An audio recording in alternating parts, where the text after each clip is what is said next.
فبأي آلاء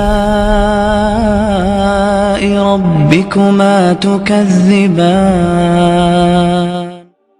اللہ کی محبت کے ساتھ جڑی ہوئی محبت ہے اللہ کے رسول کی محبت، اور پھر تیسری محبت ہے اللہ کی راہ میں جہاد کی محبت۔ اب توحید فی المحبت کے لیے سورہ توبہ کی آیت نمبر 24 جو ہے وہ لرزا دینے والی بھی ہے اور بہت جامع بھی ہے۔ قل ان کان آباؤکم وابناؤکم واخوانکم وازواجکم وعشیرتکم واموال اقترفتموها وتجارۃ تخشون کسادها ومساکن ترضونها احب الیکم من اللہ ورسولہ وجہاد فی سبیلہ فتربصوا حتی یاتی اللہ بامرہ واللہ لا یہدی القوم الفاسقین۔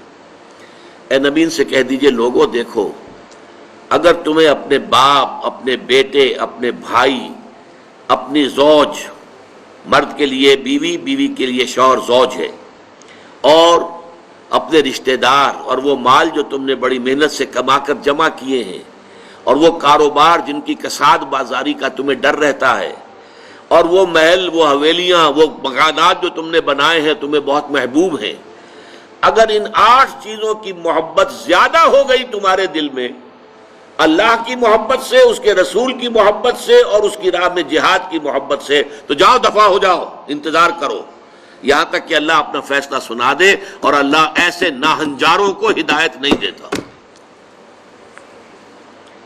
8 محبتیں ایک پرڑے میں ڈال لیجئے، باپ کی محبت، بیٹے کی محبت، بھائی کی محبت، بیوی کی محبت، رشتہ داروں کی محبت۔ 5 مال کی 3 شکلیں، جائیداد، کاروبار اور کوئی نقد، 3 یہ شکلیں، 3 جمع 5 8، اور 3 محبتیں دوسرے پلڑے میں ڈالی، اللہ کی محبت، رسول کی محبت اور جہاد کی محبت۔ اب اگر یہ پلڑا بھاری ہے 8 والا تو جاؤ دفع ہو جاؤ، تمہارا اللہ سے کیا سروکار؟ اللہ ایسے ناہنجاروں کو ہدایت نہیں دیتا۔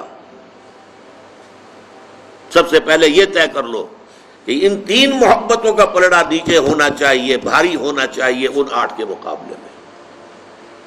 یہ ہے توحید فی المحبت اور یہ ہے شرک فی المحبت۔